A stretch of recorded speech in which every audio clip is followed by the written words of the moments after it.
सद्गुरु महाराज की। बोलो श्री निरानंद संप्रदाय की।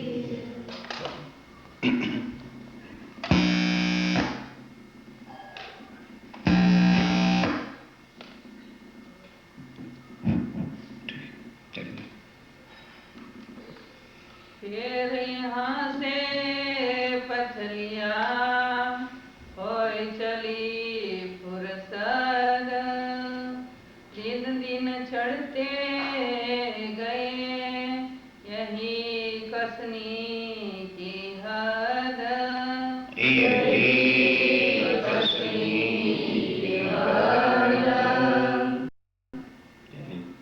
दिन 10-15 हुए कथा सुनत है कान, तहाँ ये दीदार दिया तुमको मेरी पहचान, तुमको मेरी पहचान।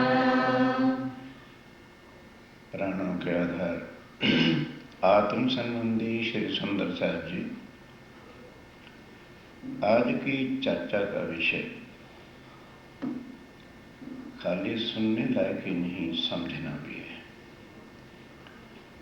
वह पार ब्रह्म अक्षरातीत सच्चिदानंद, जिसको संसार के ग्रंथों ने एक परमात्मा कहा है, लेकिन आज दिन तक भी कोई धर्म, कोई गुरु ये बता नहीं सकता कि वो परमात्मा कौन है। जिसको एक परमात्मा कहते, सारे धर्म वाले वैसे कहते तो हैं परमात्मा सबका एक है। अगर उस एक की पहचान हो गई होती तो आज कोई संतोषी माता, कोई बद्रीनाथ के लिए, कोई हनुमान जी के लिए, कोई राम भगवान को, कोई कृष्ण को ध्यान न करता। लोगों को इतना भी समझ नहीं है, थोड़ा कम करो, कि क्या कह देते हैं, अरे एक ही चीज तो है, भगवान है, सारे एक ही हैं। अब देखिए, ये सारे के सारे आदि नारायण, ब्रह्मा, विष्णु, महादेव, शंकर भगवान, हनुमान, राम, कृष्ण इत्यादि, और लक्ष्मी जी के 7 जो अवतार हुए, अम्बे, जगदम्बे, काली, चंडी इत्यादि, ये जितने भी संतोषी माँ वगैरह हैं, ये लक्ष्मी जी के स्वरूप हैं। ज्यारे ज्यारे लक्ष्मी जी ने अवतार लिया तो जहां जहां अवतार हुआ है उसको जुदा जुदा नामों से कह दिया। अब सवाल क्या है कि ये अनेक हैं और परमात्मा सबका एक है। भगवान अनेक हैं और परमात्मा सबका एक है, ये समझने वाली बात है। और उस एक के आने के लिए कलयुग में ही लिखा था कि अभाविनो भविष्यन्ति मुनियो ब्रह्म रूपना उत्पन्नाय कलयुग। कलयुग में विद्या अविनंद बुद्ध निष्कलंक अवतार पोते पार ब्रह्म अक्षरातीत संसार में आकर अपनी आत्माओं के साथ प्रकट होंगे और वही अपने स्वरूप की पहचान, अपने परम धाम की पहचान, अपनी लीला का ज्ञान वो स्वयं आके देंगे। क्यों? क्योंकि उनके बिना वो परम धाम कहाँ पर है कोई जानता ही नहीं। तो कैसे बता दें कि परमात्मा कौन है? फिर कोई निराकार कहता है, कोई साकार कहता है, कोई कण कण में कहता है, कोई घट घट में व्यापक कहता है। अपने अनुमानों के साथ वर्णन इसी ब्रह्मांड में करते हैं, जबकि हर एक को पता है कि ये सारा ब्रह्मांड बनता और मिट जाता है। चार प्रकार की प्रलय इस संसार में होती है। पहली प्रलय क्या होती है? नित्य प्रलय। डेली का जन्मना और मरना, हजारों लोग जन्म ले रहे हैं, हजारों मर रहे हैं, इसको कहते हैं नित्य प्रलय। और प्राकृत प्रलय, और उसके बाद होता है नियमित प्रलय। नियमित प्रलय उसको कहते हैं कि अपनी आयु भोग कर कर्मों के फल के अनुसार कोई 10 साल जीता है, कोई 100 साल जीता है, जैसे जैसे सांसों की गठरी होती चलती है, उसको कहते हैं नियमित प्रलय। और प्राकृत प्रलय क्या होती है कि स्वर्ग के राजा इंद्र जो हैं वो 10 लोक तक प्रलय कर देते हैं, उसको कहते हैं नियमित प्रलय। और प्राकृत, उसके बाद आगे जो प्रकृति का प्रलय है, अब ध्यान के साथ, एक वैकुंठ को छोड़कर बाकी सब प्रलय होता है। और जब महाप्रलय होती है, ये श्रीमद् भागवत में स्पष्ट लिखा है, तो 14 लोक, 5 तत्व, 3 गुण, ब्रह्मा विष्णु महेश, सब देवी देवताओं का प्रलय में नाश हो जाता है। तो फिर उधर ग्रंथों को लीजिए, जिसको परमात्मा कहते हैं उसका ना जन्म होता है और ना मरण होता है। तो अब आज दिन तक किसी को पता नहीं था, और कलयुग के अंदर ही उन्होंने आना था, इसलिए हर कोई अपनी अपनी देवी को, देवता को समझता है कि ये भी परमात्मा हैं।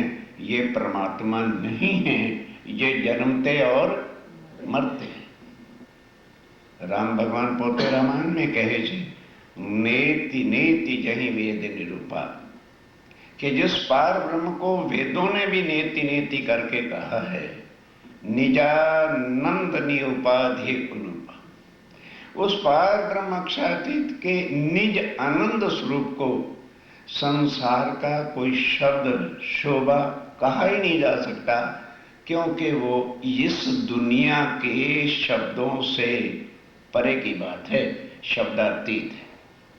आज दिन तक उसको इस दुनिया में कोई एक शब्द भी नहीं वर्णन कर सका, वो क्या है, क्या स्वरूप है, क्या लीला है, क्या धाम है, इसलिए उसको शब्दातीत कहा। अब इस कलयुग में क्या महिमा है कि उनकी आत्माएं इस कलयुग के अंदर परम धाम से आनी है। तो आज लोगों को परमात्मा की तो बड़ी दूर की बात है, किसी से पूछो या कहो भाई तेरे अंदर तो आत्मा है नहीं, ध्यान से, बहुत समझने की बात है।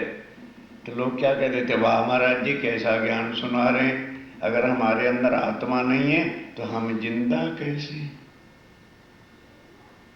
जिंदा जो हम हैं या ये शरीर बोलता है, नॉट बाय सोल, आत्मा का इससे कुछ मतलब नहीं। जीव जो है, यहां एक जीव से दूसरा जीव बनता है, जीवो जीवस्य जीवनम, आत्मा न जन्मती है न मरती है। जीव जन्मता और मरता है, वो भी कर्मों के आधार से। इसलिए कर्म प्रधान विश्व कार्य रखा, जो जस कीन तस फल जाता। कर्मों के हिसाब से ये सारा संसार चलता है।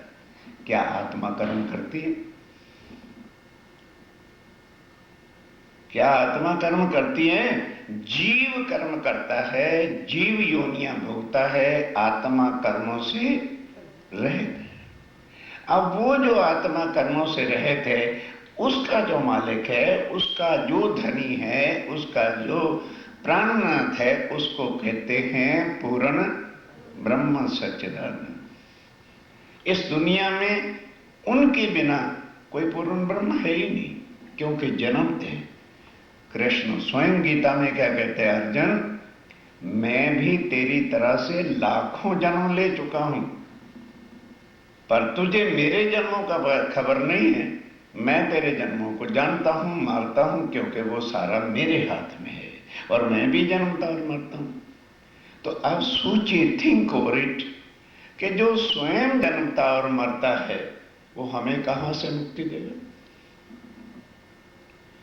फिर लोग क्या समझते हैं कि कर्म करेंगे मुक्ति हो जाएगी ना। कर्मास बाय बॉडी, सोल कर्म नहीं करती, तो मुक्त किसको कराना है? जो माया में आकर आत्माएं फंसी हुई है। जीव यहां आकर के कर्मों में फंसा हुआ है। जब तक उसको पार ब्रह्म का ज्ञान नहीं मिलेगा, उस पार ब्रह्म के साथ संबंध नहीं जुड़ेगा, लाख बार जन्मो, लाख बार मरो, कोई भव से पार तुम्हें करने वाला नहीं।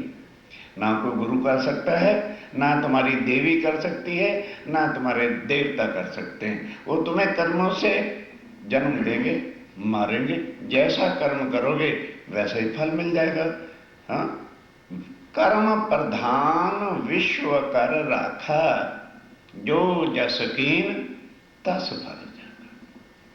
तो अब देवचंद जी महाराज, जिनके अंदर परम धाम की श्यामा जी हैं, क्या कुछ नहीं किया? मूर्ति पूजा की 4 वर्ष तक, उसके बाद राधा वल्लभी मार्ग में भी गए, उसके बाद राजा के डिम्बधारी कनफटे जो गोरखनाथ जाके साईं बाबा थे उनके पास भी गए, बड़े बड़े पंडितों के पास भी गए, आखिर हरदास जी के पास आकर वह राधा वल्लभी मार्ग का मंत्र लिया, भज मन श्री वृंदावन कुंज बिहारी नित्य विलास। और ये भी पता चल गया कि ये बालमुकुंद जी क्या हैं, वो सारी चर्चा सुन चुकी है। उसके बाद चित्तवन करते रहते हैं किसका? योग माया में जो अखंड रास के हैं। अब जो योग माया है या वहां पर श्री कृष्ण है, वो योग माया में है, परम धाम में नहीं। तो अब 14 वर्ष तक श्रीमद् भागवत निष्ठा बंद सुनी, तो अब हमें यहां कहा जाता है, देखिए देवचंद जी ने भी 14 साल भागवत सुनी, तभी तो तारतम्य मिला। अरे बाबा, भागवत सुनी लेकिन अक्षरातीत की पहचान तो भागवत ने कराई नहीं। अब वह परम धाम के धनी अक्षरातीत प्राणनाथ पूर्ण ब्रह्म ने देखा कि मेरे आनंद स्वरूप श्यामा महारानी अब मुझे कैसे पहचान सकते हैं, क्योंकि संसार में हिंदू संस्कृति के अंदर सबसे परे की बात कहने वाला कोई ग्रंथ है तो दैट्स ओनली श्रीमद् भागवत। वेद है या शास्त्र है या पुराण है या गीता है, ये निराकार के इधर की बात कहती है, आगे नहीं। वेदों ने भी क्या कह दिया? भाई, जिस पार ब्रह्म के बारे तुम पूछना चाहते हो वो नेति नेति यहां नहीं है, ना इति ना इति, इस ब्रह्मांड में नहीं। तो अब बोलो, पार ब्रह्म का ज्ञान कौन दे? तो स्वयं वह पूर्ण ब्रह्म सच्चिदानंद, जो एक परमात्मा, जो श्यामा जी का धनी है, मालिक है, प्राणनाथ है। प्राणनाथ एक जनरल शब्द हिंदी का है। पतिव्रता नारी अपने पति को क्या बोलती है? प्राणनाथ। तो ये जो प्राणनाथ है, शरीर से कुछ मतलब नहीं।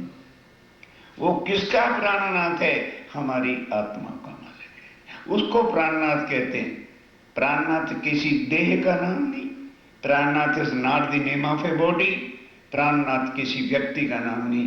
प्राणनाथ वो है जो सबकी आत्माओं का धनी है, मालिक है और स्वामी है। जब उन्होंने देखा कि अब संसार में श्यामा जी या कोई भी आत्म कैसे निकल सकती है, तो अब स्वयं आए साक्षात।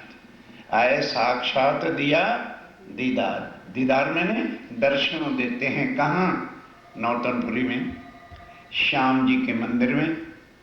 कांजी भट्ट से देवचंद जी महाराज श्रीमद् भागवत की चर्चा सुन रहे हैं और 1638 में देवचंद जी के तन का जन्म हुआ।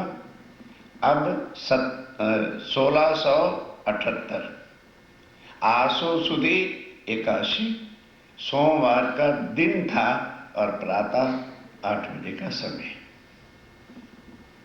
देवचंद जी बैठे हैं, कथा सुन रहे, तो आकर के साक्षात श्री राज्य महाराज पूर्ण ब्रह्म नूरमय तन से नहीं, क्योंकि वो तो एक कंकरी भी इधर आ जाए तो ब्रह्मांड का प्रलय हो जाए, अपनी आवेश की शक्ति से सामने आके खड़े हो गए। आवेश उनका स्वरूप नूर तेज प्रकाश इतना आनंदमय था कि देवचंद्र जी उनके दर्शन करके पग से लेकर शिव तक देखते ही रह गए कि क्या शोभा है। अब ध्यान देना, कई कहते हैं जी तारतम मंत्र छे कंठी बांधी लो, बात तमें गुरु, मैं गुरु तमें चेला। अब देखना क्या राज्य महाराज आके कंठी बांधेंगे।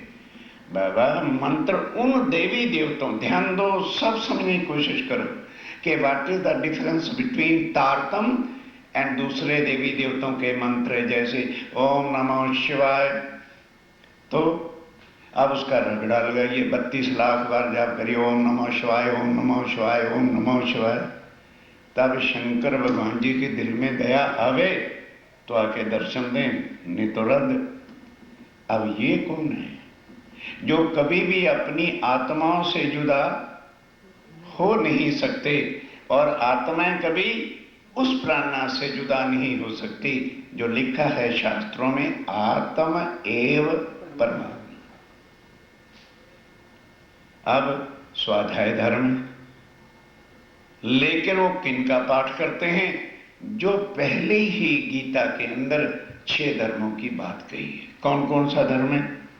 पितृदेवो भव, मातृदेवो भव, गुरु देवो भव और सत्यम वद धर्मम चर। अब ये सारे के सारे धर्मों को, इन धर्मों को छोड़ने के वास्ते स्वयं श्री कृष्ण अर्जुन को कब कहते हैं? जब युद्ध का मैदान है और अर्जुन ने देख लिया कि 3 गुरु मेरे सामने मोर्चे पर हैं, इनसे मैंने लड़ना है, तो उसने रथ नीचे रख दिया, अपना लड़ने के जितने शस्त्र से नीचे रख दिए। तो भगवान स्वयं कहता, अर्जुन ओ जो पहले मैंने ज्ञान दिया था कि गुरुदेवो भव सर्वाणि धर्मम परित्याज, उन धर्मों को अब छोड़ दे। क्यों? सामने 3 दुष्ट गुरु खड़े हैं जिन्होंने द्रौपदी का चीरहरण करवाया था, मार दे उनको। लोग कहते तो है ना हमने गीता पढ़ ली, क्या पढ़ ली गीता? वो कहते हैं जो दुष्ट गुरु हैं उनको मार दो, और हम क्या करते हैं? हमारी गादी में महाराज से चाहे एक शब्द आता हो ना हो, उसके पगे लगो, उसकी बदनामियां करो, उसको नोट दो। गीता को समझना बड़ा कठिन काम है, रामायण को समझना बड़ा कठिन काम है। क्यों? हम जितना किसी से स्वार्थ है ना भगवान से, उतना ही करते हैं। पूर्ण थे तो भगवान अपने घर में अपने घर। सुंदर साथ जी समझिए, यही कारण है कि माया आद अनाद की चली जात अंधेर, निर्गुण सुरगुण होए के सब फिरे यही के फिर, कर्म किए जन्म में मर गए, फिर कर्म किए जन्म में और मर गए। किसी को पता ही नहीं है वो परमात्मा कौन है, जहां सत चिद आनंद है। परम धाम में आनंद, यहां कोई भी किसी किस्म का आनंद नहीं। यह तो हमारा सेल्फ मेड एक क्षण भंगर सुख का, शरीर के सुखों के, बढ़िया बढ़िया बंगले, बढ़िया बढ़िया कारें, बढ़िया बढ़िया सब कुछ सामान है। हम समझते हैं बड़े सखी। कौन सुखी है? अरे बाबा तुम्हारा शरीर सुखी है। ये जो कुछ भी आप दिन भर रात कोल्लू के बैल की तरह जुटे हैं ना, सिर्फ इस शरीर के वास्ते। इस शरीर सुखी रहे, बच्चे सुखी रहे, परिवार सुखी हो जाए, यही ना। और फिर यही शरीर आंख बंद हुई तो जाता कहाँ है? 7.5 मन के लकड़ा, तो क्या इसको सुख कहते हैं? विचार करने का ज्ञान है। ये कथाएं नहीं है कि उस भगवान की कथा है और उस भगवान की कथा है। कथा का दर्द कभी नहीं होता। कथा किसी की बातों को दोहराना, रिपीट करना। अब रामायण की कथाएं कितनी बार जो है हो चुकी, हर साल यहां भी होती होंगी, तो कितना किसी के दिल में दर्द है। और जो चर्चा होती है वो अपनी आत्म कल्याण के वास्ते का प्रसंग होता है कि what I should do now. क्यों? 84 लाख योनियां भुगतने के बाद एक बार अटेम्पटेशन हमें ये मनुष्य तन की मिलती, ओनली वंस। अगर इस मनुष्य तन के होते हुए हम माया में लीन रहे, डॉलर कमाने में लगे रहे, ये करने में लगे रहे, जीवन नष्ट हो गया। फिर 84 लाख बार जन्मो मरो, फिर जन्मो फिर मरो। दूसरा जाल कहाँ है? सगा संबंधी। मारे पापा मारी मम्मियां कहे छे, अरे बाबा मम्मी और पापा देह का है, बॉडी का है, कि मम्मी और पापा आत्मा का भी है। ये कुछ सोचता ही नहीं कि भी मनुष्य तन मिला है, ठीक है, पितृदेवो भव मातृदेवो भव, उनकी सेवा करो, फर्ज है, क्योंकि जन्म मिला है। उनकी सेवा, ये नहीं कि अगर वो ईंट पानी पत्थर को पूजते हैं तो हम भी पूछें क्यों, वाई? क्या आग पानी पत्थर परमात्मा है? क्या व्रत रखने से पारब्रह्म मिलेगा? यहां कितनी हम अंधे हुए हैं। पति हुआ बीमार, अरे भाई संतोषी मां का व्रत रख लेंगे, पति ठीक हो जाए। कितने ढोंग रचे हुए हैं, कितनी ब्लफिंग है यहां पर। उसके कर्म हैं और उसको भुगतने पड़ेंगे। क्या पत्नी लाख व्रत रखती रहे, हो क्या जाता है? मेडिसिन करेक्ट मिल गई, इधर वाइफ ने रख लिया व्रत, मैंने व्रत रखा था, मेरे पति ठीक हो गए। इतने अंधे लोग हैं यहां पर। उसके कर्म भुगतने पड़ेंगे। वाइफ क्या कर लेगी? वो सेवा कर सकती, बस। इन भ्रांतियों से निकलना बड़ा कठिन है। आज दिन तक दुनिया सब इसी के अंदर ही गुम हुई। और अब आओ, कौन आया? एक कलयुग की सबसे बड़ी भारी बीमारी, जो सारे ग्रंथ कलयुग के लिए बड़े भाग्य मनुष्य तन पावा। कलयुग में किसी भाग्य वाले को मनुष्य तन मिलता है। और उसके बाद 4 चीजें। एक भारतवर्ष, ये भारतवर्ष की भूमि पर ही पारब्रह्म ने आना, शास्त्रों में लिखा है। एक हिंदू धर्म और एक पूर्ण ब्रह्म सच्चिदानंद, ये 4 चीजें मिल जाए, मानुष तन, वर्त खंडनो और कलयुग सदा। एक कलयुग मिल जाए, पूर्ण ब्रह्म मिल जाए, भारतवर्ष मिल जाए और हिंदू धर्म। तो इसलिए कि उन्होंने हिंदू तन धारण करना है और आकर के अपना ज्ञान देना। अब हो जाओ सावधान, कानजी भट्ट चर्चा सुना रहे हैं, सब लोग जितने भी सुनने वाले थे मगन बैठे हैं। राज्य महाराज देवचंद जी के सन्मुख आके खड़े हो गए। जब वो इतने प्यार के साथ देख रहे हैं तो उन्होंने पूछा, क्या तुम मुझे जानत हो? क्वेश्चन आंसर, मंत्र नहीं कि नारियल लैया रुपये रख दे, कंठी बांधू छू और जाऊं छू। कितना अंधकार कर दिया है इन लोगों ने, जो आज हमारे अगुए बनते फिरते। राज्य महाराज की रियलिटी को ढांप करके दुनिया की तरह से इन्होंने रख दिया। अब एक एक शब्द सुनना, तब तुम्हारे दिल के संशय मिटेंगे कि हमें किसके साथ संबंध जोड़ना। गुरु इज ओनली मीडिया, और वो भी गुरु नहीं, सतगुरु सोई जो अलख अलख हवे, अलख बिन लखे बिना आग न जावे। वो सतगुरु है, उसके चरणों पे अपना शीश रख दो, जो हमें अलख, अलख मैंने जिस पूर्ण ब्रह्म को किसी ने भी लखा नहीं, उसकी अलखान करावे और इन उल्टी से उल्टाए के पिया प्रेमी करे सन्मुख, उनके सन्मुख उसका संबंध जोड़ दे, बस वही हमारा सब कुछ। अब स्वयं राज्य में राजा है और उनसे प्रश्न करते हैं ध्यान के साथ। टॉक्स राज्य प्रश्न करेंगे, देवचंद जी उत्तर देंगे, फिर देवचंद जी पूछेंगे, राज्य उत्तर देंगे। मिलन, जैसे कोई आदमी एक दूसरे से बिछड़ा होता है और बिछड़ने के बाद फिर हो देखा तो था, अब हमारे ये पुरानी यादें सब कराते हैं। अब वही इस तरह से राज्य महाराज श्यामा जी को आके पूछते हैं, हो देवचंद्र, श्यामा जी तो अंदर है ना, श्यामा जी तो अंदर हैं, तो नाम बुलाना है तो किसको कहेंगे?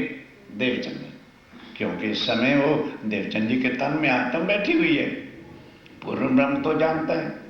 वो पूछ रहे हैं, भाई तुम इतने लाड से, इतने प्यार से मुझे देख रहे हो, तो क्या मुझे जानते हो? मेरी पहचान है क्या तुम्हें? वही किशोर अति सुंदर। अब कहाँ जाते हैं वो प्रणामी लोग जो ये कहते हैं, जी हम तो 11 साल 52 दिन वाले कृष्ण को मानते हैं। ये क्या लिखा है कि अक्षातीत कौन थे? वह, बोलो बोलो बोलो, किशोर, युवान, बिल्कुल न बूढ़ा न बच्चा न कुछ। और उसका प्रमाण शास्त्रों में लीजिए, चिदादित्यम किशोर आंगन परे धामन विराजतम स्वरूपम सच्चिदानंदम निर्विकारम सनातन। पढ़ो शास्त्रों को कि पूर्ण ब्रह्म परमात्मा का स्वरूप कैसा है? किशोर, चिदघन है, आनंदमयी है। वो यहां आए, वो आके पूछते हैं कि भाई मुझे जानते हो? देख रहे हैं कि वो स्वरूप कैसा था? बुढ़ा नहीं था, 11 साल 52 दिन वाला नहीं था, हाथ में बांसुरी लेकर नहीं आए थे। एक अगुओं ने हमको गुमराह कर दिया और ये सारा ज्ञान उल्ट पुल्ट हमको सिखा दिया। क्यों? कोई भी सुंदर साथ वाणी पढ़ता है नहीं। अब ये वाणी को पढ़े तो सारे संशय मिटते हैं कि पूर्ण परमात्मा जो हैं, जो हमारे आत्म के धनी हैं, वो कैसे हैं?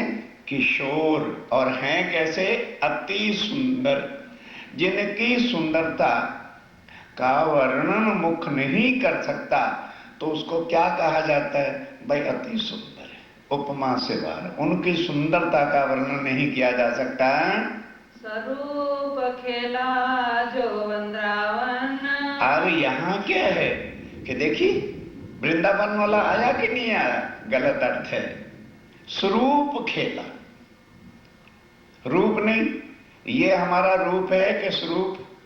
बोलो, ये हमने रूप बनाया हुआ। राज्य महाराज स्वरूप है, उन्होंने अक्षर की इच्छा पूरी करने के लिए रास में क्या किया?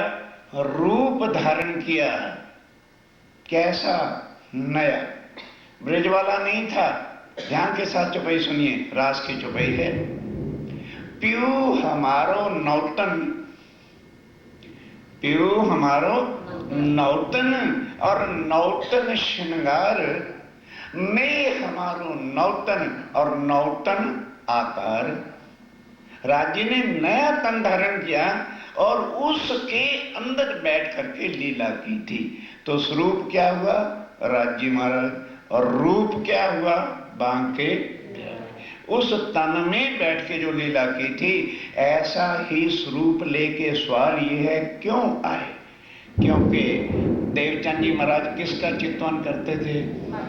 हाँ, बांके बिहारी जी का, ताकि ये मेरी औलखान कर सके, ऐसा स्वरूप लेके आए। देव श्री देवचंद्र जी ने कहा, बातें ये मूल है सारा कुछ, सारी बीतक एक तरफ और ये आज का प्रसंग एक तरफ। तब देवचंद जी उत्तर देते हैं। राजे ने प्रश्न किया ना कि क्या तुम मुझे जानते हो? तो उन्होंने देख करके कहा, भाई लगते तो यही हैं कि जो बांके बिहारी, क्योंकि वैसा जब रूप धारण करके आए तो उन्होंने कहा जी, अब सुनिए, एक एक शब्द सुनिए। जैसी गवाही दई मन, जैसे मन ने साक्षी दिया कि भाई जिनका मैं चितवन करता हूँ, जो रोज मेरे चितवन में आते हैं, लगता है कि ये वही बांके बिहारी हैं। तुम हमारे खावंद। एक एक शब्द, भले आज यही तारतम का अर्थ हो, कोई चिंता नहीं मुझे। क्या कहते हैं देवचंद जी कि प्रभु लगता है कि आप मेरे खामंद हो, मेरे धनी हो। अब ध्यान देना, ऐसा जानत है हम। बस मैं इतना ही जानता हूँ, वो भी चितवन करता हूँ, तो ऐसा ही आप जैसा स्वरूप तो आता है, पर उसका इतना तेज नहीं होता जितना तेज आपका है। तो मुझे लगता है कि जैसे आप मेरे खामद हैं, मेरी आत्म के धनी हैं। आपको पहचानत हो, कौन कहाँ से आए तुम। कहने लगे भाई इसकी बात तो मैं बाद में करता हूँ, जिस बांके बिहारी को तू मेरे ऊपर घटा रहा है ना, मैं वो नहीं। तू मुझे बांके बिहारी की उपमा दे रहा है, मैं बांके बिहारी नहीं हूं। बांके बिहारी कहाँ है? योग माया में, मैं वहां से नहीं आया। कहने लगे तो धनी, जो मेरे मन ने साक्षी दिया, ग्वाही दी, वो मैंने आपसे बता दिया। कहने लगे अच्छा, मेरी बात तो बाद में करना, पहले तू ये बता तू कौन है। सुंदर साथ जी जाओ अपने गुरुओं के पास, जिन पर तुम्हें बड़ा नाज है, हमारी गादी के मालिक हैं, उनसे प्रश्न करो मैं कौन हूं, कहां से आया हूं, यहां क्यों आए हैं, मेरा धाम कहां पर है। ये अक्षातीत राज्य महाराज ने देवचंद जी के ऊपर क्वेश्चन किया, तू कौन, आई इत क्यों कर, कहां है तेरा वतन, नार तू कौन खसम की। क्लियर हो गया कि वो देवचंद्र, मैं बांके बिहारी नहीं। आज दिन तक तू बांके बिहारी को अपना धनी मान के चितवन कर रही थी, और आज मैं सामने आ गया तो मुझे भी धनी कह रही है। पति एक होता है कि दो होते हैं? कितनी क्लियर वाणी है। फिर हम कृष्ण कृष्ण करते फिरते हैं। अक्षातीत की बात कह रहा हूं आपके सामने, कोई मेरी अपनी बनाई हुई बातें नहीं है ये। नार तू कौन खसम की।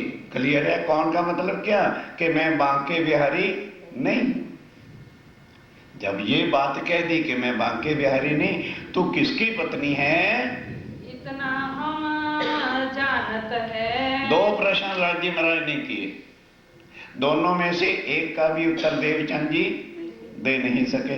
पहले क्वेश्चन किया कि क्या मुझे जानते हो, उसका उत्तर भी गलत दिया। अब ये पूछा कि तुम कौन है, कहते जी मुझे नहीं पता, मैं नहीं जानता, मैं तो देह से जानता हूं, मैं देवचंद हूं। मुझे क्या पता मेरी आत्मा कहां कौन है, कहां से आई है, क्यों दुनिया में हम आए हैं।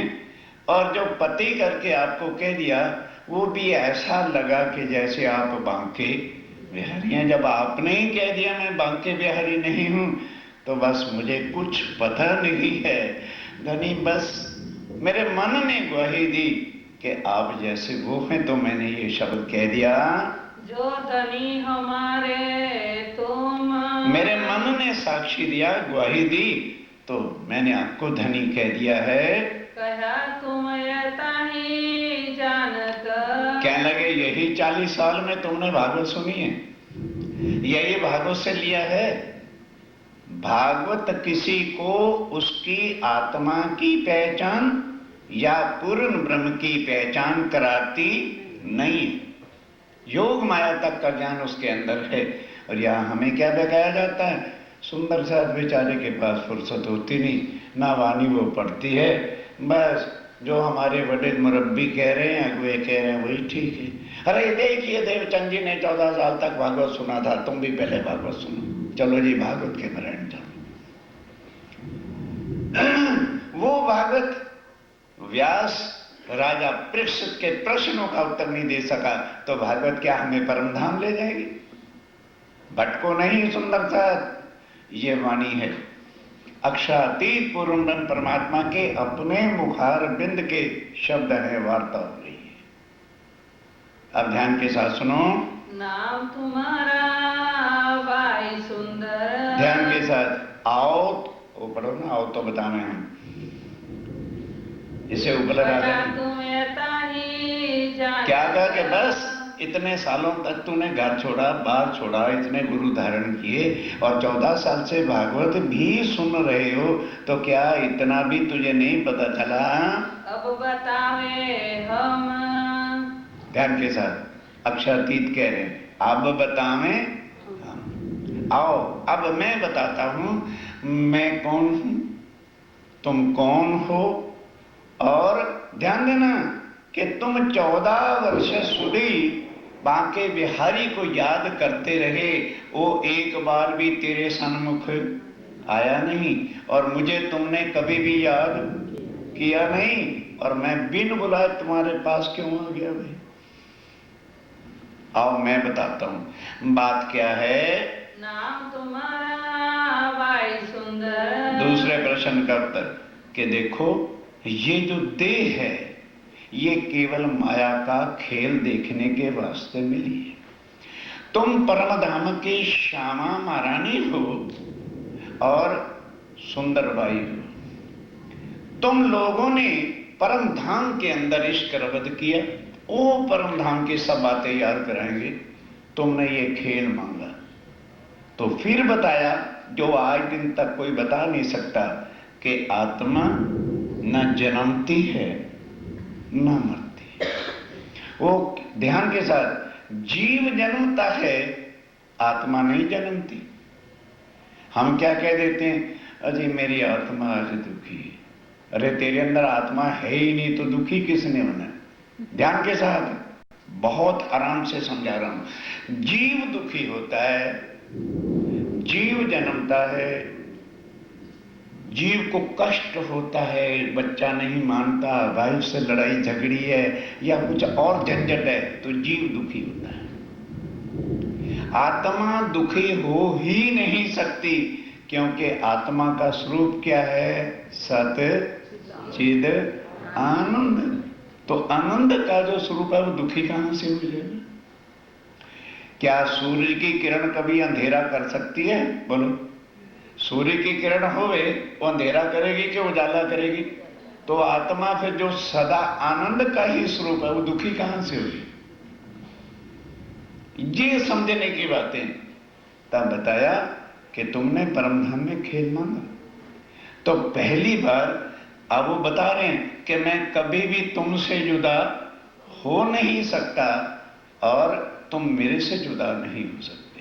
तो जब तुम्हें हम पहली बार लाए तो तुम जिस तन में बैठ के लीला किया 11 साल, उस तन का नाम था राधिका रानी, और हमने तुम्हारे साथ आना था तो मैंने जिस तन को धारण किया था वो तन मथुरा में जन्मा था, गोकुल में पहुंचा दिया गया था। तब आत्म अक्षर ले धनी को आवेश और नंदघर कियो प्रवेश। उस तन में मैंने बैठकर लीला किया था। उस तन का नाम गर्गाचार्य ने कृष्ण रखा था। मेरा नाम कृष्ण नहीं है, मैं अनादि अक्षरातीत। अनादि, अनादि का मतलब क्या होता है? अखंड अविनाशी जो है। और अक्षरातीत का अर्थ क्या है? अक्षर से भी परे। जो वेदों में भी कहा, सुंदर सा जी एक बात का प्रमाण शास्त्रों से भी लो। क्षरात परा अक्षरा, क्षर पुरुष से परे अक्षर है, और अक्षरात परतः परा इति परब्रह्म। वही पूर्ण ब्रह्म है जो अक्षर से भी अतीत है और परे है। मैं वो अक्षरातीत परम धाम से आया हूं। देखिए क्या हो गया? अब सब साथ नाम तुम्हारा भाई सुंदर। और तुम्हारा नाम सुंदरबाई है। खेले तुम रज रास में ध्यान के साथ सुनिए सुंदर सा जी। खेले तुम ब्रजरास में। ध्यान इधर भाई, ध्यान इधर तारतम्य हो रहा है। खेले तुम ब्रजरास में। क्या देवचंद्र ब्रजरास में खेला था? Devchandra is a name of a body. उस आत्मा के धनी हैं, उनकी पहचान करा रहे कि तेरी आत्मा पहले कहां आई थी? ब्रिज में आई थी। उस समय तेरे तन का नाम राधिका रानी था। और अब क्या बता रहे हैं? ना तू राधिका रानी है, ध्यान दो, और ना ही तू देव चंद्र है। तेरी आत्मा का नाम श्यामा महारानी सुंदरबाई है। मनोरथ पूरे ना हुए।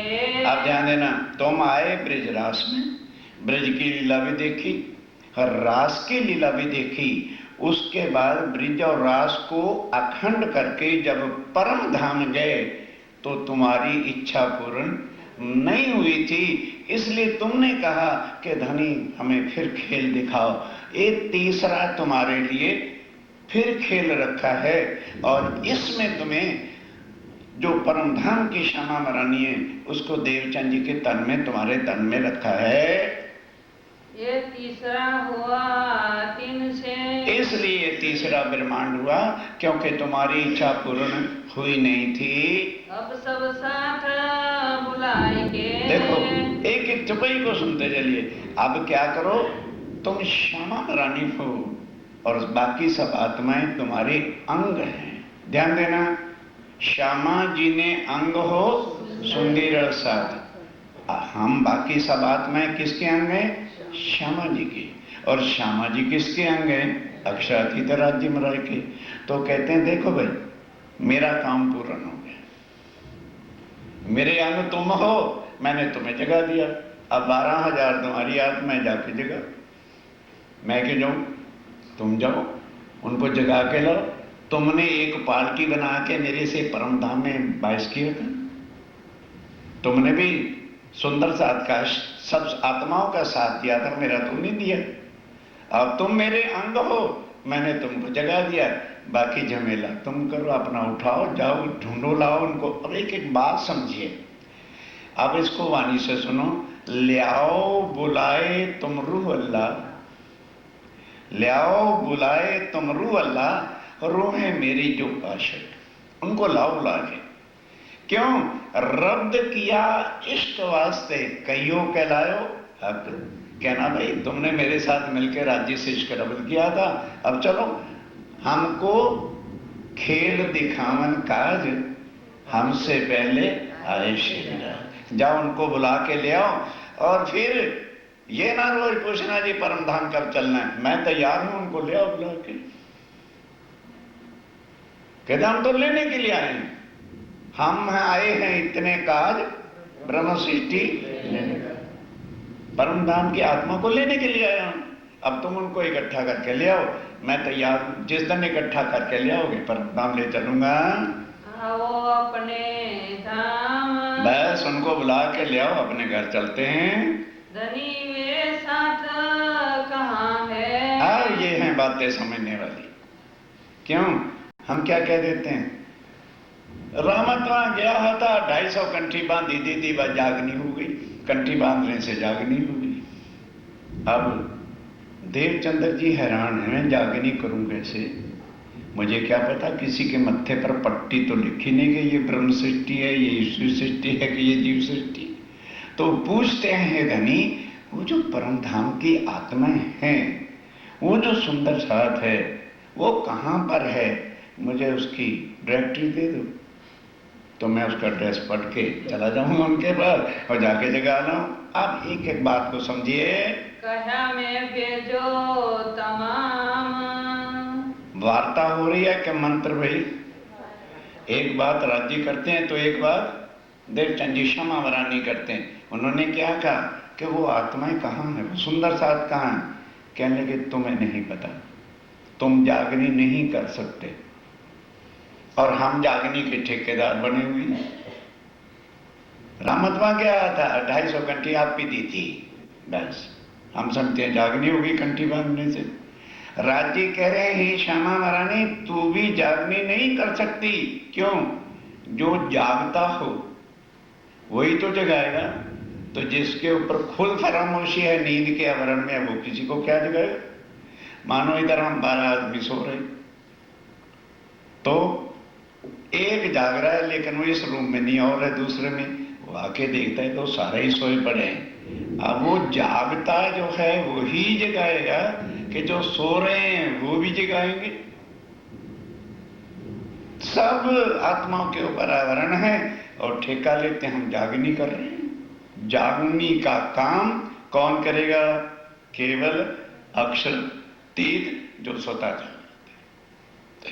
तो उत्तर क्या देते हैं? हे श्यामा, हे देवचंद्र, तुम नहीं किसी को जगा सकते। तो कहने लगे जी फिर क्या करूं? कहने लगे ऐसे करना, जिस तरह से मैंने तुम्हें अपनी पहचान कराई है, जो जो सुंदर साथ मैं भेजूंगा तमाम, मुझे पता है किस तन में, किस नगर में, किस गांव में, किस परिवार में मेरी आत्मा है।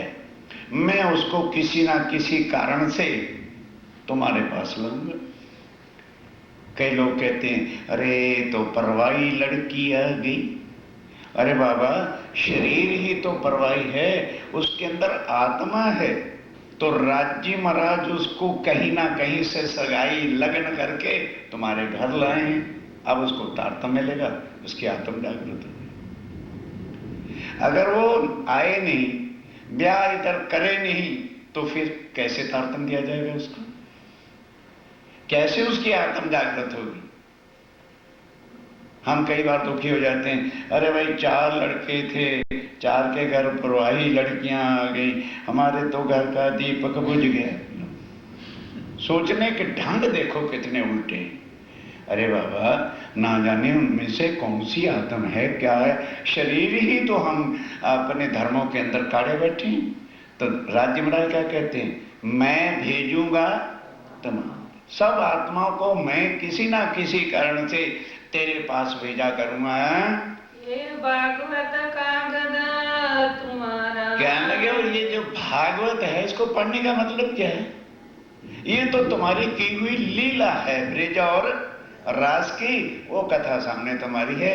ये तुम्हें परम धाम नहीं दे जाएगी। तो तुम्हें खुले कलाम। तो जो बातें व्यास को भी नहीं पता था, कौन सी? राजा परीक्षित को जब भागवत सुनाई जा रही थी, फर्स्ट ऑफ ऑल मुजफ्फरनगर जिले में वो स्थान आज भी है, अपने रतनपुरी आश्रम के बिल्कुल निकट पड़ता है, शुक्र ताल उसका नाम है। वहां बैठ करके भागवत का ज्ञान दिया था। तो राजा परीक्षित एक क्षत्रिय वंश का था। उन्होंने जब नित्य वृंदावन बताया और कहा कि कृष्ण ने जिस वक्त बांसुरी बजाई तो वो गोपियां को अपने वस्त्रों की भी शुद्ध नहीं रही और बिना वस्त्रों के ही भाग पड़ी। इस पर राजा परीक्षित को बहुत गुस्सा आ गया। अरे वो कौन सा कृष्ण है, मुझे पहले ये बताओ, वो वृंदावन कहां पर है जिस जगह खड़े होकर उन्होंने बांसुरी बजाई और गोपियां को शुद्ध भी नहीं रही और अपने वस्त्रों के बिना चली गई। बस यहां व्यास जी की बोलती बंद कि वो वृंदावन कहां है, कुछ पता नहीं। खोलो भागवत। अगर सब वल्लभाचार्य मार्ग वालों को या सनातन धर्म वालों को इसका भेद का पता चल जाता तो दिल्ली वाली मथुरा वृंदावन में कभी ना जाते, क्योंकि इस वृंदावन का महाप्रलय में नाश होगा। तो वो तो नित्य है, अखंड है। तो क्या कहता है व्यास? अरे भाई तू राजा, मैं योगी भया और कहने वाला उठ गया। जो मेरे से कहवा रहा था वो शक्ति चली गई।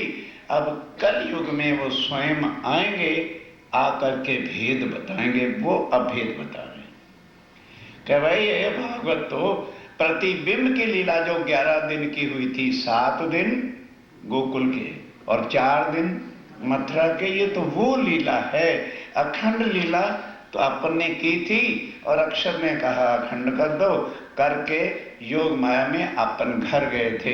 इस ये से सुनने पढ़ने से तुम्हें कभी भी परम धाम मल से नहीं और कोई ना खोल सके। ये देखो कि ये जो इसके अखंड के भेद हैं कि रास कहाँ अखंड हुई और योग माया कहाँ है और वृंदावन कहाँ है। जाओ भागवत वाले आएंगे ना यहाँ कई सुनाने वाले, उनसे कहना महाराज वो अखंड वृंदावन कहाँ है। जिस जगह आज भी रास अखंड है उनके मंत्र में भी क्या कहा है, भजमन श्री वृंदावन कुंज बिहारी नित्य विलास। अखंड वृंदावन में जहां लीला हो रही है वो कोई बताए कहां पर है। अब उन्होंने आके बताया कि बाबा ये मथुरा वाला वृंदावन नहीं है, ए स्वरूप ए वृंदावन ए जमुना तटसार, घर से तीत, घर में कृष्ण और वृंदावन नहीं है और ब्रह्मांड से अलगो, इस ब्रह्मांड से अलग वो ब्रह्मांड है। ब्रह्मांड थे अलगो ते तारतम्य की दो। अब राजीव राय ने आके इसका सब विस्तार खुलासा करके बताया। ये जो खलक ये जो 14 तबक की दुनिया ब्रह्मा विष्णु महेश भी लग जाए तो भी नहीं बता सकते कि वृंदावन वो अखंड कहां पर है। अब तुम्हें पूछना होए। बस अब ध्यान के साथ, अब इन्हीं वार्ता को इसके बाद मैं आपको चौपाइयों के साथ बताऊंगा जिसको हम तारतम कहते हैं। आप पहला ये बताओ, मिलन हो रहा है, ज्ञान मिल रहा है, अज्ञानता हट रही है कि कंठी बांध के मंत्र हो रहा है। सोचो, अब राज्य और श्यामा जी की देवचानी की वार्ता हो रही है ना, पहचान करा रहे हैं, कंठी तो नहीं बांधी, बोलो नारियल तो नहीं रखा है, डॉलर तो नहीं रखा है, और हम कहां भटक रहे हैं। अब ये कह दो तो हमें भाता नहीं, क्योंकि हमें तो गद्दियों की पूजा करनी। जो भले वाणी के विरुद्ध चलते हैं तो भाई कब तक अंधकार में रहना करो, मैं मना करने नहीं आया। वाणी सुन लो, अक्षरातीत की किधर चलती है और ये गद्दियों वाले हमें कहां ले जा रहे हैं। वो भागवत पर ये जोर दे रहे, क्यों? वाणी पढ़ते नहीं, उनको शुद्ध खुद वाणी की नहीं है। अब एक एक ध्यान के साथ एक एक शब्द को सुनिए। अब आगे क्या होता है, सो पूछ लियो तुम। अब क्या कहा कि देखो भाई देवचंद्र, आज जो कुछ पूछना है पूछ लो, फिर अगेन दोबारा इस तरह से इन आंखों से मैं कभी भी तुम्हें दर्शन नहीं, बड़े गजब की बातें हैं, मैं दर्शन नहीं दूंगा। फिर कैसी तरह से, फिर दोबारा इस तरह से नहीं दर्शन दूंगा मैं तुम्हें। दर्शन आवे हम, तो नहीं दर्शन देंगे हम, अब कभी भी इस तरह से नहीं आएंगे। तब पूछा श्री देवचंद्र जी ने। तब देवचंद जी ने कहा, हे धनी, अभी तो आप कह रहे थे कि पूर्ण ब्रह्म कभी भी अपनी आत्माओं से जुदा नहीं होते हैं और हमारा अखंड परम धाम का नाता है, तो फिर धनी आप हमें छोड़ के कहाँ जाओगे? धनी कहाँ जाओगे तुम? ध्यान के साथ, धनी कहाँ जाओगे? एड्रेस दे दो, टेलीफोन नंबर दे दो, कर लिया करेंगे कभी ना कभी। तुम्हारे अंदर आकार में। ध्यान के साथ बोलो श्री प्राण। कहने लगे, भाई जब एक बार समझा दिया कि मैं कभी भी तुमसे जुदा हो नहीं सकता, अगर जुदा होना था तो फिर आया क्यों हूं? दुनिया मेरी पहचान ना कर सके, इसलिए अब मैं अंदर तुम्हारे आकार के आए के बैठे हम, कि ये जो तुम्हारी बॉडी है ना, अब मैं इसके अंदर आकर के बैठ जाऊंगा और फिर जहां जहां आत्माएं हैं उनको भी मैं ही लाऊंगा और चर्चा भी तेरे अंदर बैठ के मैं सुनाऊंगा। तो दुनिया क्या कहेगी? देवचंद्र महाराज की जय। तुम्हारी मैं जयकारा बुलवाने आया, मुझे जयकारा नहीं चाहिए। मैं तुम्हारे अंदर बैठूंगा चर्चा मैं सुनाऊंगा तो सारी दुनिया क्या करेगी? भाई देवचंद जी चर्चा सुना रहे, तुम्हारे गले में माला डलवाऊंगा, उनको तुम्हारे पगे लगवाऊंगा, मुझे नहीं लगवाना, क्योंकि मेरा तो रूप एक है, मेरा आत्मा और परमात्मा का एक स्वरूप है। अब परम धाम की आत्माओं ने कहा था कि धनी हम कभी भी आपको भूलेंगे नहीं, और मैंने कहा था मैं सदा तुम्हारे साथ रहूंगा, तुम्हारे अंदर बैठूंगा, और देखते हैं फिर मेरी पहचान कौन करता है। आए के बैठे हम बस अभी सूक्ष्म रूप पार ब्रह्म राज्य महाराज है ना, कहते तुम्हारे अंदर प्रवेश करके बैठ जाऊंगा, तब मोको कहाँ पूछना। अब आत्म जागृत हो चुकी है। देवचंद जी कहते हैं राज्य महाराज फिर पूछना क्या, जब आप मेरे अंदर ही बैठ जाओगे, आप ही सुंदर साथ को बुला के लाओगे, आप ही उनको चर्चा सुनाओगे। और हमने क्या कहते हैं, हमने चर्चा सुनाई थी और उनको तारतम आप्या, हम ये दे झूठी ना, ज्ञान सुधी किसी तन में अक्षातीत पूर्ण ब्रह्म के शक्ति आके बैठती नहीं, तब तक वो परम धाम का एक शब्द भी वर्णन कर नहीं सकता। तो अब राज्य महाराज अंदर आके बैठ गए। एक है तारतम बीज वचन, ये है तारतम, वाणी से लो, एक कहे तारतम बीज वचन, ये तारतम है, अर्थात अपनी औलखान ने अपने धनी के औलखान, एनो नाम छे तारतम ना के मंत्र है ये, फेर के दृष्ट भये, बस फेर के अदृष्ट हो गए और देवचंद जी के तन में आके प्रवेश कर गए नहीं, कहीं जा कहा सकते हैं। राज्य महाराज जो धाम के धनी पूर्ण ब्रह्म है, वो कभी भी अपनी आत्माओं से अलग हो ही नहीं सकते, नहीं तो सारे शास्त्र गलत, परम धाम का ज्ञान भी गलत हो जाएगा। अंदर आकर के जब बैठ गए, प्रफुल्लित हुआ मन, जब अंदर राज्य महाराज आ जाए तो मन पर फुल्लत नहीं होगा तो और क्या होगा, खूब आनंद मंगल हो गया। तब ही नजर सतवस्त को, अब वो शक्ति जब अंदर आ गई तो रास दिखने लगे, अब तुम्हारा ये रास है। कौन दिखा रहा है? देह नहीं देख रही, राज्य की शक्ति दिखा रही कि देख जिसके लिए तू 14 साल तक धक्के खाता फिर, ये रही रास, ये रही ब्रिज, और उससे आगे वो अक्षर रहा, और वो है अपना परम धाम, निराकार के पार थे, तीन पार के भी पार पूर्ण ब्रह्म है, और आज दिन तक इस दुनिया में निराकार से आगे का कोई ज्ञान ही नहीं जानता।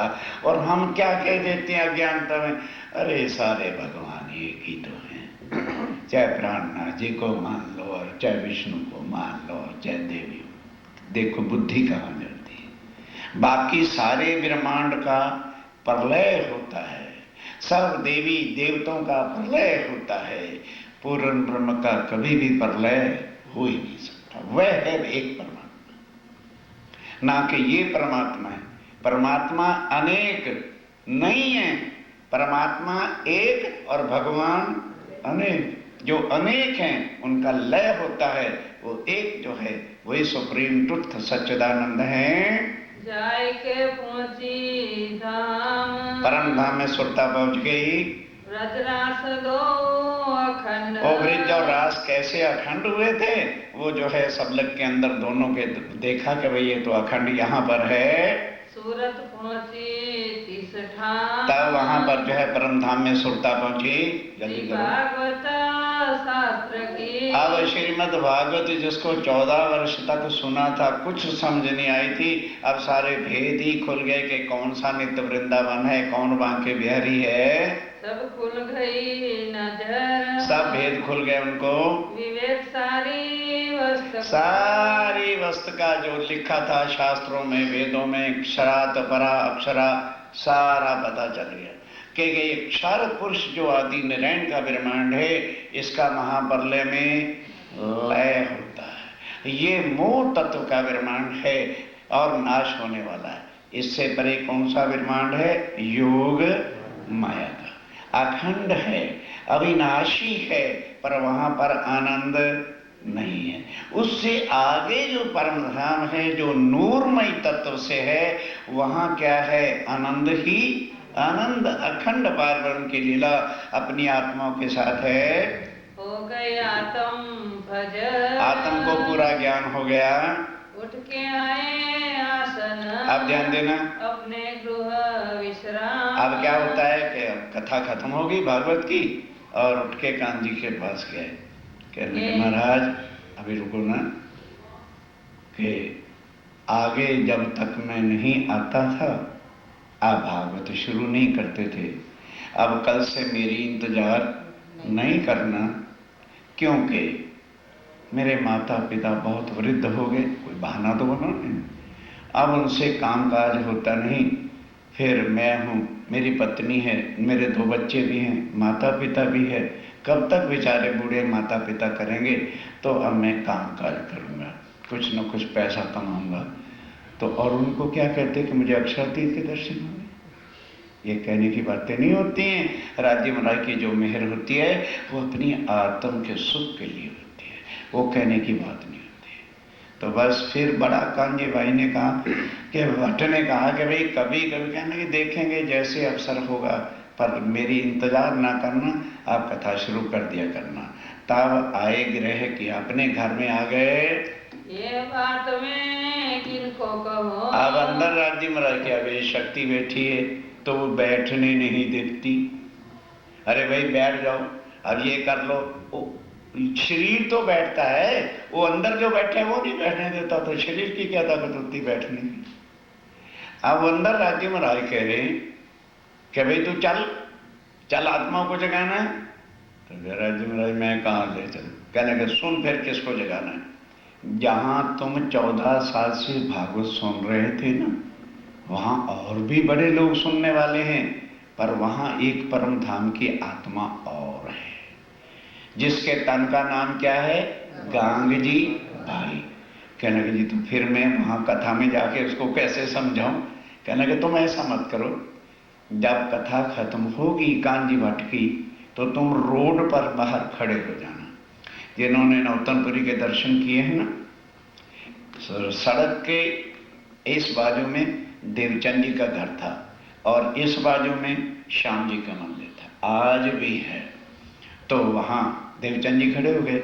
अब कथा हुई खत्म और गांगजी भाई आए, तो गांगजी भाई पूछने लगे, अरे देवचंद यार तू 14 वर्ष तक इकट्ठे कथा सुनते रहे, तो अब तुम कथा ही छोड़ के बैठ गए हो घर में, और माता पिता की क्या कथा के टाइम पर ही सेवा करनी? भाई पहले कथा सुन लो, फिर जाके सारा दिन धंधा करो, कमाओ, माता पिता की भी सेवा करो। तो देवचंद जी बोलते हैं। अब देवचंद जी बोलेंगे कि कोई और? बस अंदर जो बैठे हैं वही तो बोलेगा। कहते हैं भाई कि देवचंद गांगजी भाई, बात ये है कि कांजी भट्ट बताते तो हैं, आगे का भेद नहीं खोलते, कि वो कहते हैं भजमन श्री वृंदावन कुंज बिहारी नित्य विलास। तो ये बताओ वो नित्य वृंदावन कहाँ पर है, अखंड वृंदावन कहाँ पर है? कि ज्ञान सुधी हमें परे का ज्ञान नहीं होगा तब तक हम भव सागर से पार एक एक बात को नहीं हो सकते। लाख देवी देवताओं का पूजन कर लो, उपवास कर लो, उपवास by body not by soul. आत्म थोड़ा उपवास करती है, सत्य को पहचानो और झूठ से बाहर निकल के खड़े हो जाओ, नहीं तो जीवन गवा बैठोगे। फिर आवागमन के चक्कर में पड़ते रहना और फिर ये ज्ञान भी सुनने को कभी मिलेगा नहीं। अब परे की बात कि भी ब्रिज अखंड है, रास अखंड है, क्योंकि राज्य महाराज तो परे की बात ही करेंगे। और यार वृंदावन वर्णन करते हैं और कांजी भट्ट कहते हैं दिल्ली वाले मथुरा वृंदावन में चले जाया करो, और इसका तो महापरले में नाश हो जाएगा, फिर वो नित्य वृंदावन कहाँ पर है? इस तरह से बातें करते करते 3-3 कलाक रोड पर ही खड़े करते रहते, राज्य भी नहीं थकते और गांगजी भाई भी नहीं थकते, चर्चा होती रहती। तो पानी उस समय कोई अलार्म मलोरम तो होते नहीं, पानी भरने वाली पनिहारियां आती थी जाती थी, तो उनको ऐसे खड़े होकर के वो रोटो की देती थी, अरे भाई देखो तो सही सूरज कहाँ है, 3 कलाक हो गए हैं तुमको खड़े खड़े, क्या तुम्हारी टांगों में लोहखंड बांध रखा है क्या? अरे लो चारपाई पे बैठ जाओ, बैठ के चर्चा करो। तब कहीं जाके देह की सुध आती थी, अरे इतनी देर होगी। इस तरह से करते करते 10-15 दिन जब व्यतीत हो गए तो धीरे धीरे, एकदम नहीं, चलो जी ये परमधाम है, ये अक्षर है, और खोल के नक्शे उनके सामने रख दिए, मत्था फोड़ लो सारी उम्र, कभी नहीं उनको समझ आएगा। स्टेप बाय स्टेप नक्शे खोल देने से क्या परमधाम के दर्शन हो जाएंगे? ये तो लास्ट स्टेज। भीतर सारी सुनना, स्वामी जी भी जब जागने के लिए निकलते हैं तो सारा अरब भी हुआ है, गुजरात भी घूम लिया, दिल्ली भी हुआ है, औरंगाबाद भी हुआ है, फिर रामनगर जब जाके पहुंचे तब थोड़ा थोड़ा चितवन का वर्णन शुरू किया। और पन्ना जी में 8 साल रह के चितवन लास्ट पीरियड में करे, क्योंकि जहां સુધી क्षर का ज्ञान नहीं, देवी देवताओं का ज्ञान नहीं, और सब धर्मों की अवखान नहीं, तो तभी हम लोग कह देते अरे सारे भगवान तो एक ही। जब भगवान और पूर्ण ब्रह्म की क्लैरिफिकेशन, डेफिनेशन, डिफरेंस का पता नहीं है तो हम कैसे पूर्ण ब्रह्म कमाने के, पूर्ण ब्रह्म क्या शक्ति है, क्या स्वरूप है, और हमारी आत्मा का संबंध क्या है। फिर कितना डिफरेंस है कि यहाँ के भगवान, ध्यान दो, कभी भी भक्तों के साथ रहते नहीं। भगवान कहाँ रहते हैं? स्वर्ग या वैकुंठ में, और भगत कहाँ रखड़े खा रहे हैं? दुनिया में। और पूर्ण ब्रह्म कभी अपनी आत्माओं से अलग हो नहीं सकते, और भगवान कभी भक्तों के साथ रह नहीं सकते।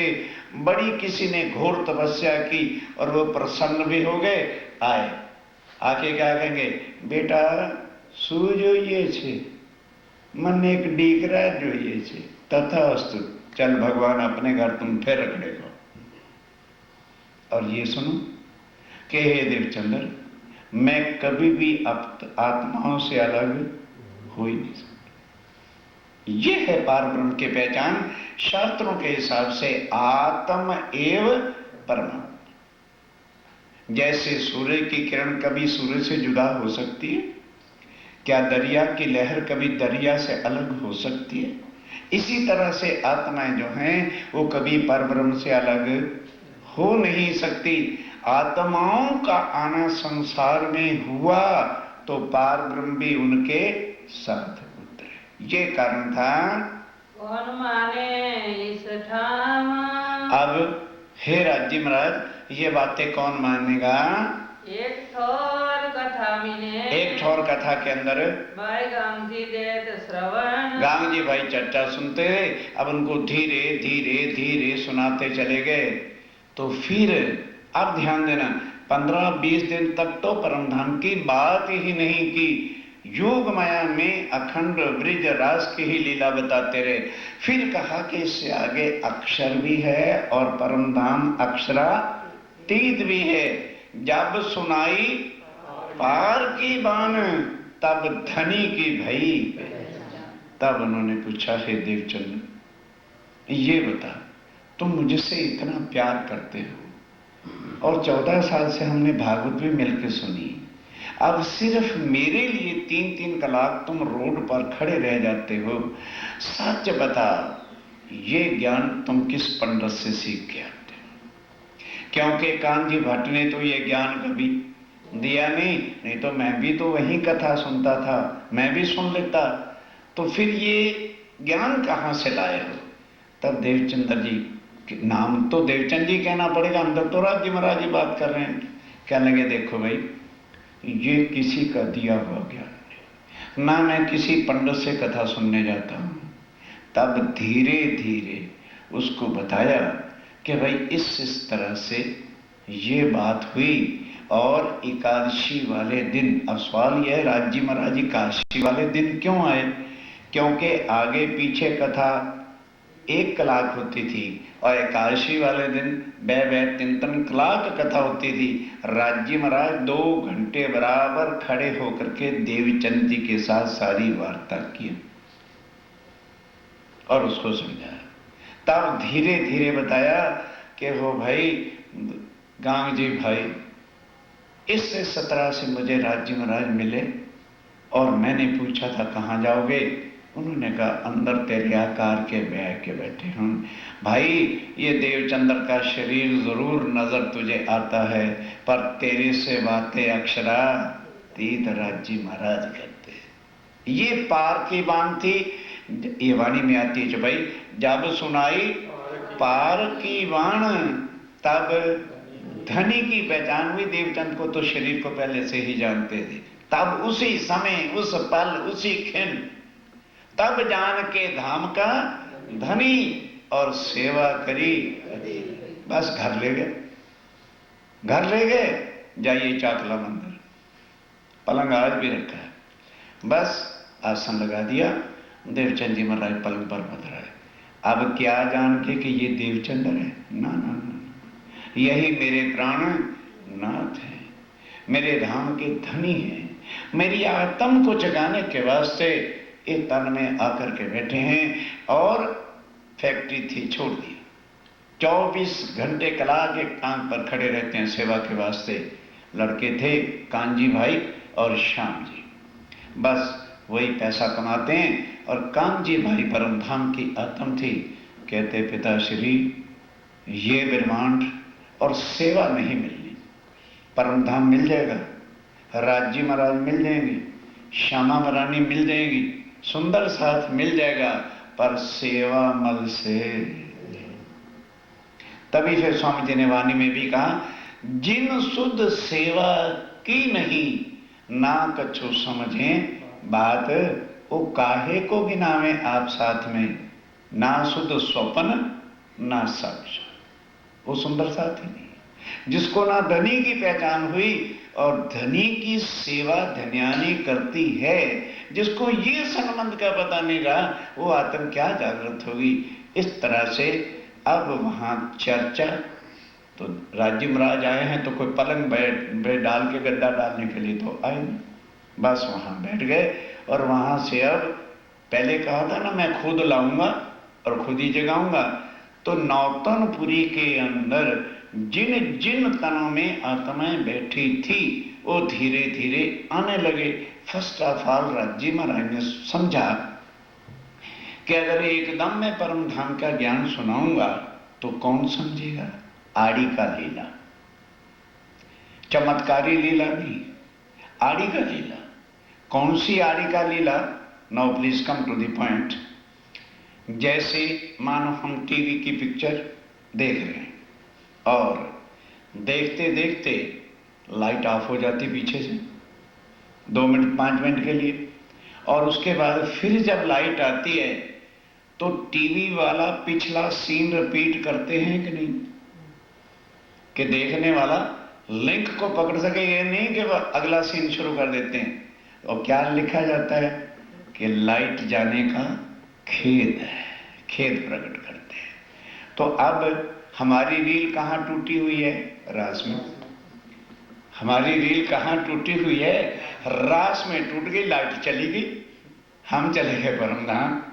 अब सुंदर सहज जी वाणी भी इतनी सुनते हैं, क्या हम कह सकते हैं कि मेरी आत्म ब्रिज में आई थी? ये खेद हुआ।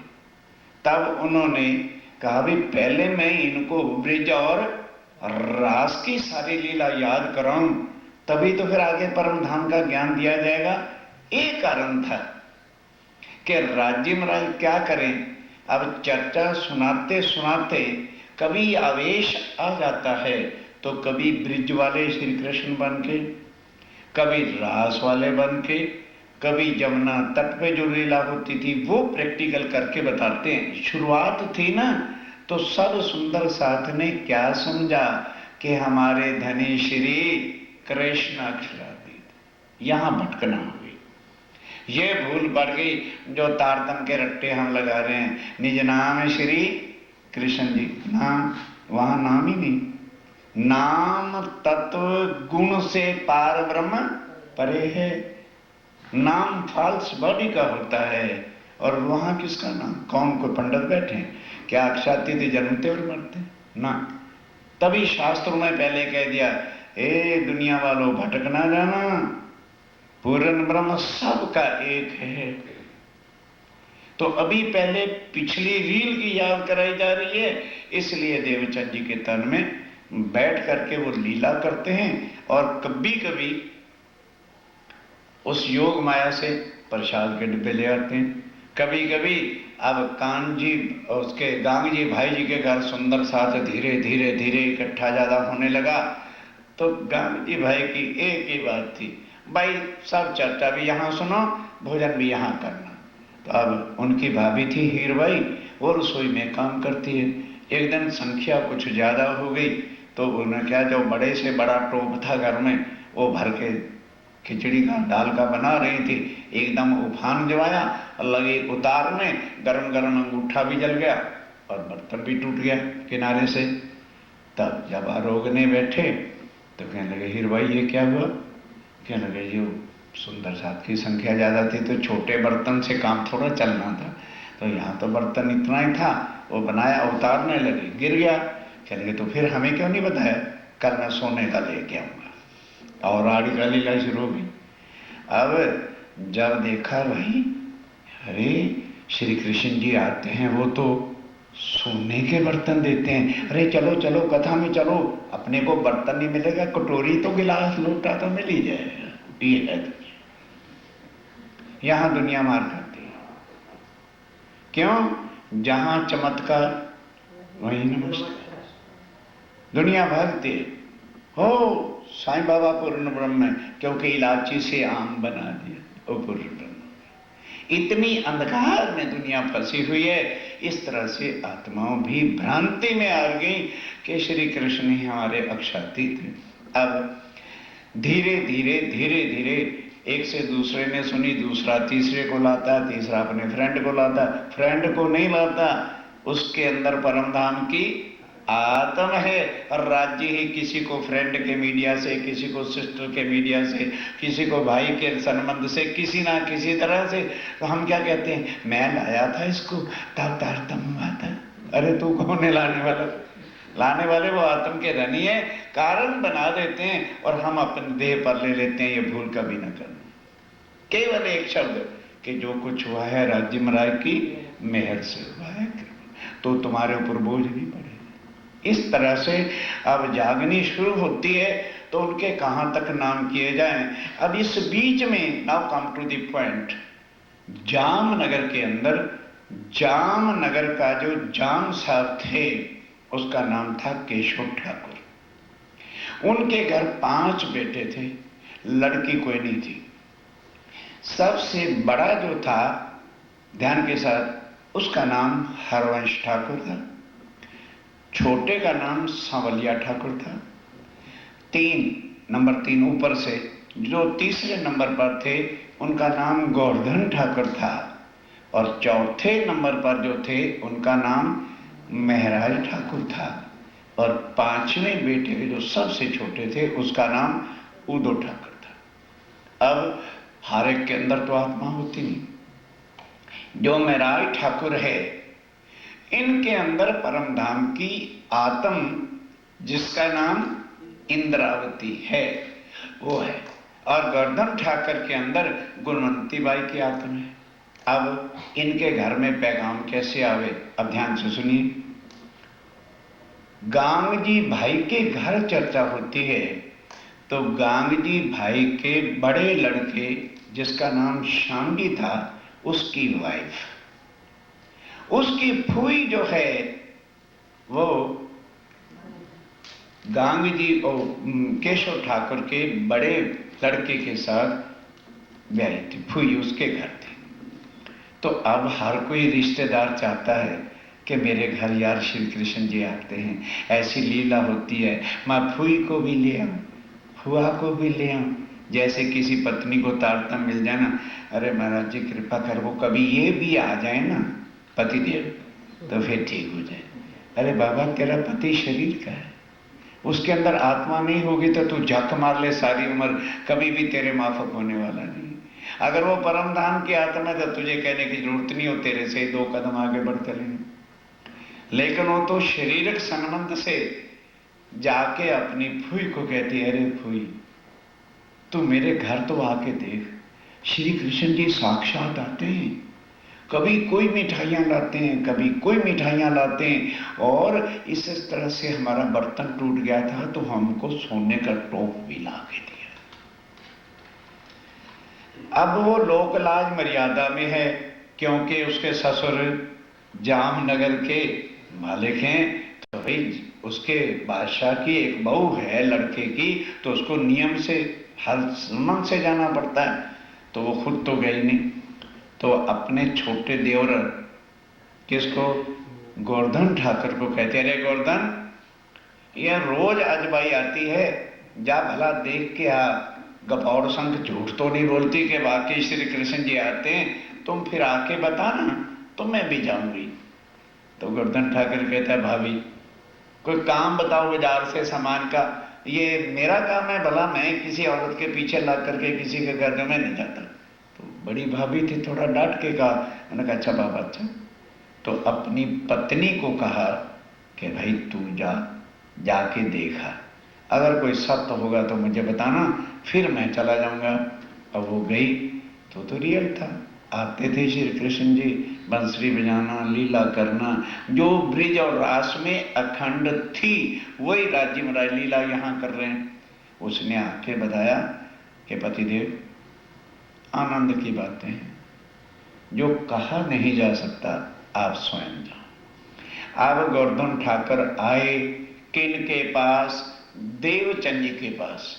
हम तो जाते हैं ना गुरुओं के पास, अरे महाराज जी बड़ी समस्या है, मेरी लड़की की सगाई लगन नहीं हो रहा है, आप आशीर्वाद दे दो। दो क्या महाराज के आशीर्वाद से लगन हो जाए? हम इतने माया में अंधे हैं, हलवाई की दुकान है, मिठाई रखे हुआ है, और हम कहते हैं ओ भाई जरा 5 तोले गोल्ड तो निकाल दो, नहीं समझे? हमको इतनी खबर नहीं है कि किसके पास क्या है और हमें क्या लेना चाहिए। अब सुनो गांग जी भाई को, पत्नी ने जब आके तसल्ली सेटिस्फेक्शन कर दी कि दिस इज राइट, तब वो जाते हैं देवचंद जी के चरणों में प्रणाम करते हैं और क्या मांगते हैं, चलो। तब गांग जी भाई ने हाँ क्या पूछा, अरे कहाँ की कहाँ बात चलेगी, आगे चलो, तुम अभी भागवती सुनते फिरते हो, क्या चुपाई नहीं पकड़ते, यहीं देखो। अब गोवर्धन ठाकुर जाएंगे उनके पास, और आगे चलो, ढूंढो कहाँ पर प्रसंग है। तो साथ साथ देखते चला करो ना, जो होता जाए छोड़ते चलो। सुंदर साहब के नाम होंगे, गोवर्धन उसके केशव ठाकुर के घर चलो, यहाँ चुपाई पड़ो क्या है, आगे चलो, आगे चलो, अरे भाई आगे चलो, चलो आगे।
और जब देखा कि ये सारी लीला, अब आत्म अंदर है, एकदम तो नहीं पहचान हुई। अब जो जो कुछ वहां चर्चा सुनते हैं या लीला देखते हैं वो घर आके सुनाने लगे। तो उनसे छोटा भाई कौन है? महराज ठाकुर। अब वो पास बैठ के चर्चा सुनता है, लेकिन आयु अभी कुल 12 वर्ष की है।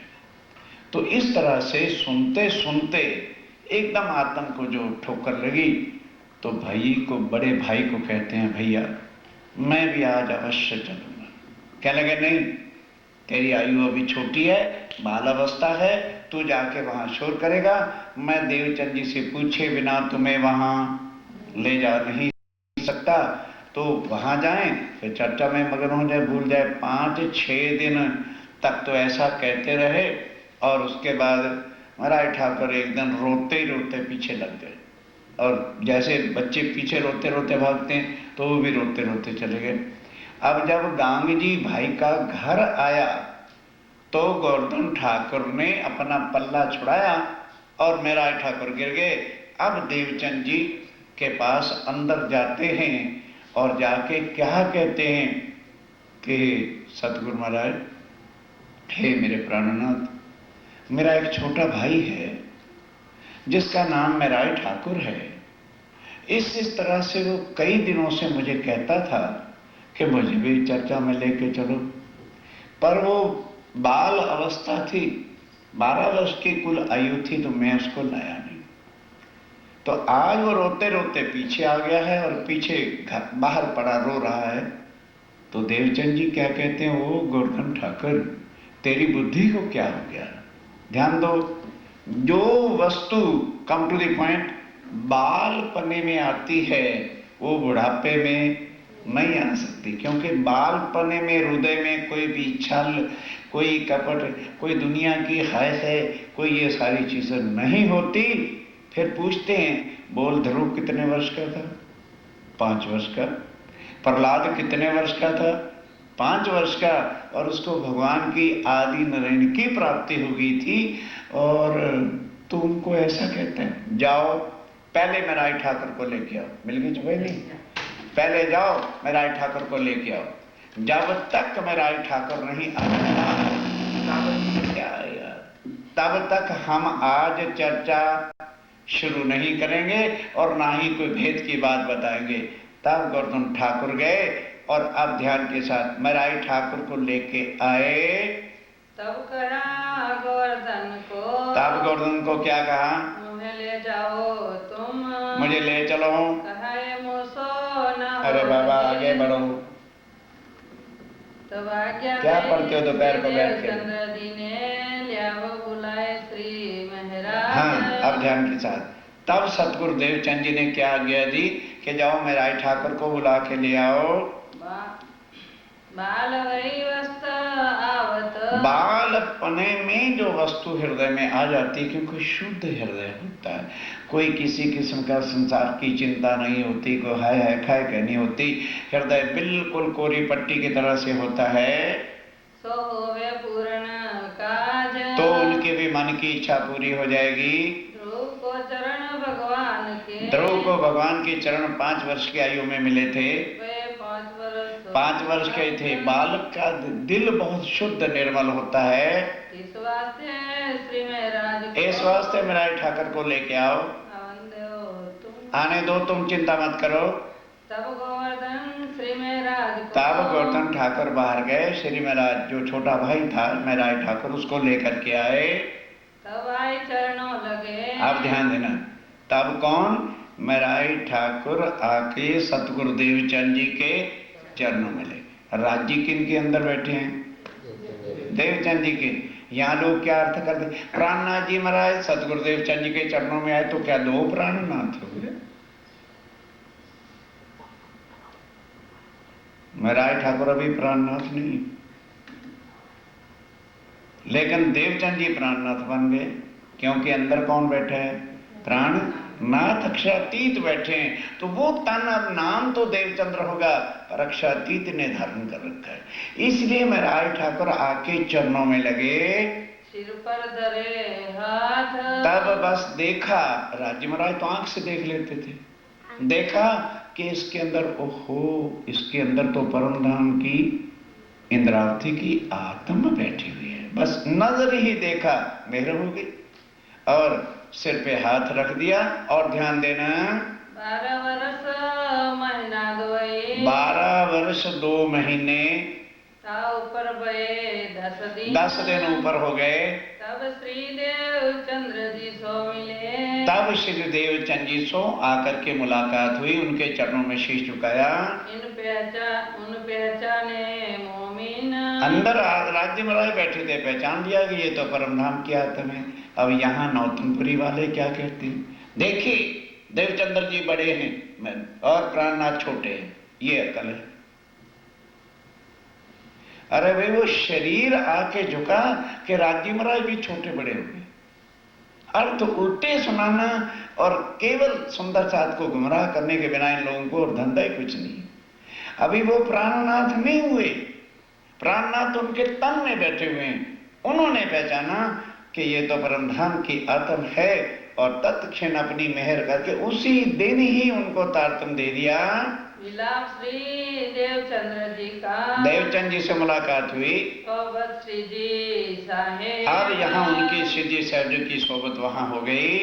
संवत 1687। और अब कितने, कौन सा संवत था?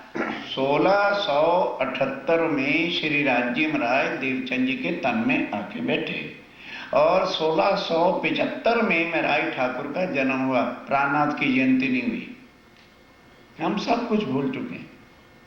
प्राणनाथ की जयंती, अरे बाबा कुछ अकल से काम लो। क्या पार ब्रह्म जन्मते और मरते हैं? एक बॉडी को ही हमने समझ लिया कि ये प्राणनाथ है, बॉडी प्राणनाथ नहीं है। बॉडी किसकी है? महाराज ठाकुर की है। अंदर जो शक्ति होगी वो कैसे अंदर फिर आके बैठती है, वो अभी प्रसंग तुम्हारे सामने आएगा। 1712 लोग। अब 1712 तक देवचंद जी का तन रहा और महाराज ठाकुर उनकी सोबत में रहे।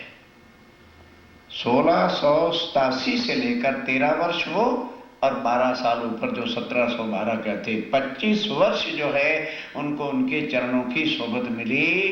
संवत 1687। संवत 1687 में तेर बड़ोदर और मगसर सुदी 9वीं वाले दिन मिलाप श्री देवचंद्र जी, मिलाप का दिन था। मगसर सुदी 9 को दाखिल कोम, उसी दिन जो है देवचंद जी ने ये देखा राज्य महाराज ने कि इनके अंदर परम धाम की आत्मा है। उसी दिन ही तारतम देके राज्य से संबंध जोड़ा और उनको पहचान करवाई। 12 वर्ष मास 2, 12 वर्ष 2 महीने और 4 दिन जब हुए थे तो आत्म को ये हुआ कि मैं भी जाऊं, तो 6 दिन तक भाई ले नहीं गए। तब से मिलाप का, तब से मिलने का, दर्शन करने की तड़प लग गई। बातुन हुआ विचार, विचार करने लगे। आए के चरणों लगे। अब 6 दिन के बाद आके चरणों में लगे, आके शीश झुकाया। तब ही दई नीत, तब ही दई निध। निध क्या दे दी? राज्य के स्वरूप की पहचान करा के उनका संबंध तारतम के द्वारा राज्य के चरणों में जोड़ दिया। आत्म का पर आत्म के साथ, राज्य महाराज के स्वरूप के साथ संबंध जोड़ दिया। हृदय मिने, और उसी समय हृदय के अंदर आए बैठी जागृत बुद्ध। आए बैठी जागृत बुद्ध किसको कहते हैं? जो पराशक्ति, जो शास्त्रों में लिखा हुआ है कि ज्ञान सुधी इस संसार के अंदर पराशक्ति आती नहीं, त्यां सुधी कोई पार ब्रह्म की अवखान करा सकसे नहीं। वो जो शक्ति थी राज्य महाराज ने उनके हृदय में डाल दी और उसी वक्त आत्म जागृत हो गई। साकुंडल सकुमार ढूंढन की, तब एकांत में बैठ करके सारा कुछ समझाया कि इस तरह से हमने परमधाम के अंदर माया देखने की चाहना की थी। ब्रज में आए थे, 11 साल और 52 दिन के लीला के बाद हम रास में गए और अक्षर ब्रह्म की इच्छा पूरी करने के लिए अक्षरातीत श्री राज्य महाराज ने नया तन बांके बिहारी का धारण किया, नया वृंदावन बनाया। नौतन वृंदावन नौतन चांदलो नौतन जमुना तट सा। योग माया में पहले कोई वृंदावन नहीं था, कोई जमुना तट नहीं थी, नया बनाया अपनी लीला अक्षर ब्रह्म को दिखाने के लिए वो सारी बातें समझाई। फिर परम धाम के भी सारा ज्ञान दिया कि भी इस तरह से ब्रिज रास के बाद हमारी इच्छा पूर्ण नहीं हुई तो ये तीसरा ब्रह्मांड राज्य ने हमको दिखाया। फिर क्या बताया कि परम धाम की दो आत्माएं ऐसी हैं, एक का नाम शाकुंडल है और एक का नाम आत्मा का नाम और एक का नाम शाकुमार है। ये दोनों इस वक्त किसी राजा के जुदा जुदा तन में, कोई किसी राजा के तन में बैठी हैं, कोई किसी राजा के तन में बैठी हैं। ऑर्डिनरी तो पब्लिक को मिलना समझाना बड़ा आसान होता है, पर इन दोनों की आत्माओं को जगाने में इतना समय लग जाएगा कि जितने बाकी 12,000 जगेंगी। इसलिए जो है ध्यान देना, वो काम तेरे से होगा। कौन कह रहा है? राज्य महाराज कह रहे हैं कि हे इंद्रावती के आत्म, हे मेरा ठाकुर, अब ध्यान दो, जब मैं ये तन छोड़ दूंगा, मर नहीं जाऊंगा, परम धाम नहीं चला जाऊंगा, हम उल्टे उल्टे रास्ते पे चले हुए हैं, सुधारो उसको। राज्य कह रहे हैं कि इस तन से जितना काम लेना है वो लेने के बाद युगल स्वरूप। श्यामा जी पहले थे कि नहीं? अरे बाबा, देवचंद जी के तन में पहले श्यामा जी थे कि नहीं थे? और राज्य महाराज भी बैठ गए तो युगल स्वरूप हो गया। तो क्या बता रहे हैं? इस तन को छोड़ने के बाद हम मेरा युगल स्वरूप तेरे तन में आके बैठेगा। पहले बता दिए कि मैंने जो पूरा काम करना है वो तुम्हारे तन में बैठ के और होगा। क्या क्या होगा? एक तो शाह कुंडल और शाह कुमार की आत्मा तुम्हारे से तन से ही जगेगी।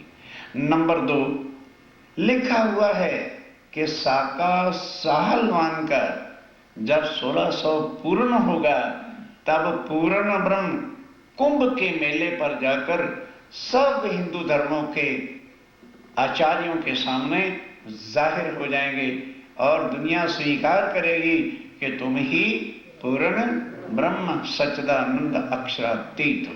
नंबर 3, क्या कि जो कुरान में मोहम्मद साहब ने कहा था कि फरदा रोज, अरबी में फरदा रोज कहते हैं कल का दिन, तो कल के दिन से मतलब क्या है कि दुनिया के साल 1000 हैं तो खुदा का दिन एक, इतना पीरियड होता है। दुनिया के साल 100 होते हैं तो खुदा की रात एक होती है। हम टुमारो यदि किसी को कहें तो दिन और रात बीतेगा तभी तो टुमारो होगी ना। तो इस तरह से जब 11वीं सदी होगी तब पूर्ण ब्रह्म अल्लाह ताला अपनी आत्माओं के साथ दुनिया में आएंगे। वो कुरान के सारे भेद जो औरंगजेब भी नहीं खोल सकता, जो बड़े बड़े काजी नहीं खोल सकते क्योंकि उनके पास पराशक्ति है नहीं, वो भी सारा ज्ञान कुरान के भेद तुम्हारे तन में बैठ के हम खोलेंगे। नंबर 4, जो परम धाम की आत्माएं हैं उनकी खिलवत खाने की क्या बातें हुई थी परम धाम में, क्या वहां के सागर हैं, क्या वहां का श्रृंगार है और परम धाम क्या है और वहां किस किस स्थान पर क्या क्या लीला होती है, ये भी तेरे तन से बैठ के खोलेंगे ताकि आने वाली आत्माएं जो भी माया में फंसी हैं वो इस ज्ञान को सुनकर समझें और अपनी आत्मा को वाणी से ही जगाएं। ये 4 कार्य तेरे तन से होना है। एकांत होए सुनाए बात। एकांत में बैठ के, सबके सामने ये बातें बताने वाली नहीं थी, एकांत में बता दिया कि इस तन को छोड़ के अब हम तुम्हारे तन में आकर के बैठेंगे।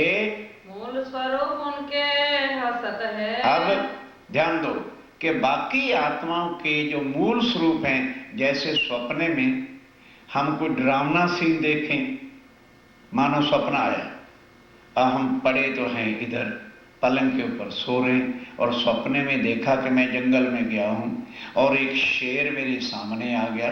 सपने में देखा कि रियल? बोलो बोलो, सपने में। और शेर मुझे आया खाने, तो इस शरीर की क्या हालत हो जाएगी कि शेर आ गया। इस पर भी असर होता है ना, मतलब देख तो सपना रहे हैं लेकिन डर ये भी शरीर जाता है। इस तरह से बता रहे हैं कि बाकी जो तन है वो उसके सपने में जो तन बैठे हैं परम धाम में साक्षात, वो रोते हैं, दुखी होते हैं। क्यों? किसी तन को कुछ नहीं मिलता, किसी का बच्चा मर गया, किसी का कुछ हो गया, तो शरीर तो इसका बच्चा रोता है, असर उस तनों पर होता है, वो दुखी हैं।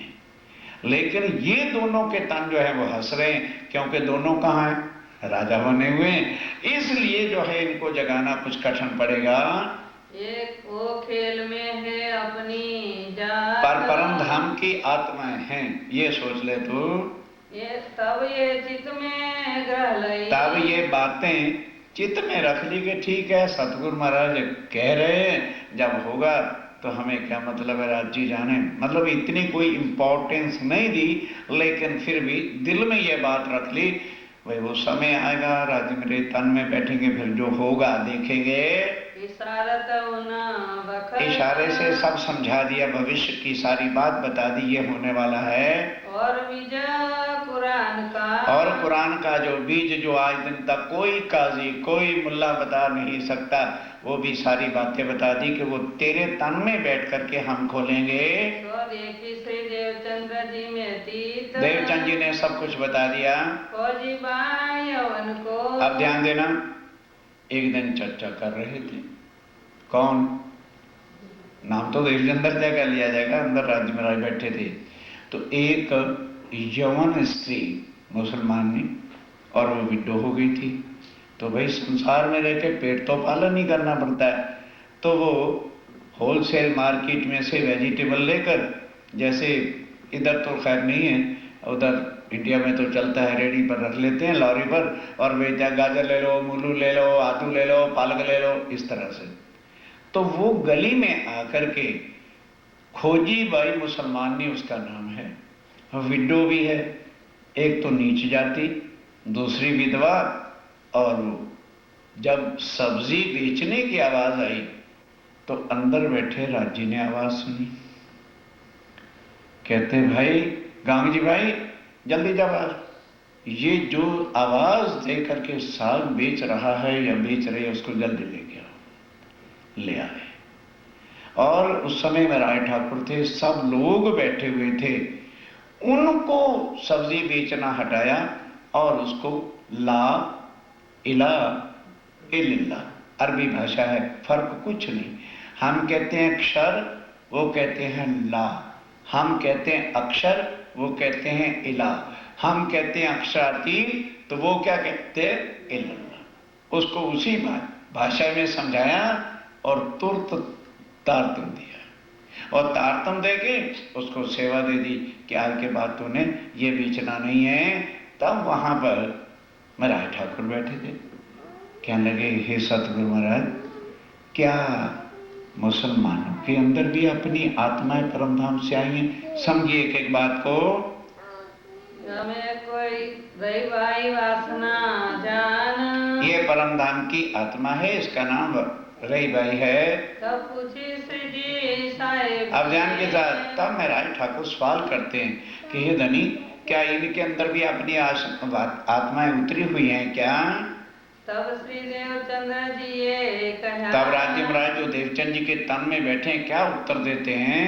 या में कोई कोई वासना जान, कोई कोई, बाकी सब हिंदू तनों में ही है, कोई कोई आत्म जो है वो मुसलमानों के कोई विरली 1% भी नहीं, आधा % जो है उतरी हुई है।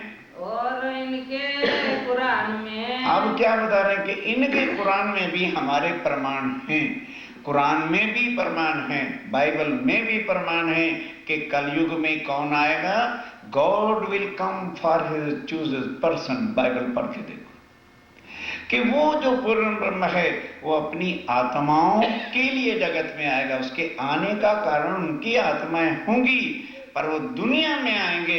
इसलिए सबको भवसागर से पार करके, बाइबल और कुरान में लिखा है कि 8 बहिश्तों में उनके जो है हिसाब से रखेंगे, आत्माएं परम धाम जाएंगी।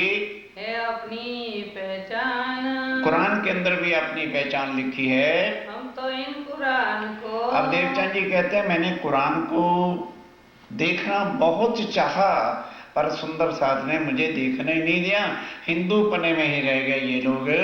तुम्हारे आगे कह दो, ये भेद मैं तुम्हारे सामने खोल रहा हूँ, या के वास्ते सब, ताकि जो है तुम्हें अच्छी तरह से अभी से औल खान पहचान हो जाए। ये बात तुमसे होएगी, ये बात तुमसे, भाई सो नहीं, बस 2-4 मिनट की बात है। ये बात तुमसे होगी जब तुम्हारे तन में हम बैठेंगे, तब ये लीला होनी है। लीला आगे होई जब, लीला आगे होगी जब, यानी इस तन की लीला खत्म होके जब आगे लीला होगी, फिर ये सारा काम होगा। बोलो श्री प्राणनाथ दोहरा दो और कल से पढ़ के आना। चलिए। तुम्हारे आगे कहत हो, तुम्हारे आगे कहत हो, या के वास्ते सब, या के वास्ते सब, ये बात तुमसे होएगी, ये बात तुमसे होगी। चारों बातें मैंने आपको बता दी। क्या? एक तो जो वेद शास्त्र पुराणों में लिखा है, एको ब्रह्म द्वितीय नास्ति, पर उसको कोई पहचान नहीं सका। उस का सालवान का जब 1600 पूर्ण होगा, तब तुम्हारे अंदर हम बैठेंगे और वहां जाके हरिद्वार में हिंदू शास्त्रों के हिसाब से सब भेद खोलेंगे। नंबर 2, फिर औरंगजेब का उस समय राज होगा और वो हिंदुओं पर बहुत अत्याचार बरसा रहा होगा, तब तेरे तन में बैठ के उसका अभिमान तोड़ के और उनको भी चुकाएंगे। नंबर 3, ये शाकुंडल और शाह कुमार की आत्म भी तुम्हारे द्वारा उस तन में बैठ के हम जगाएंगे। और चौथा, परम धाम की आत्माओं को परम धाम का ज्ञान। वो 4 किताबें, खिलवत, सागत, श्रृंगार और परिक्रमा। परिक्रमा का मतलब उस परम धाम में क्या क्या स्थान है, जहाँ राज्य महाराज अक्षातीत जाके अपनी आत्माओं के साथ लीला। स्वामी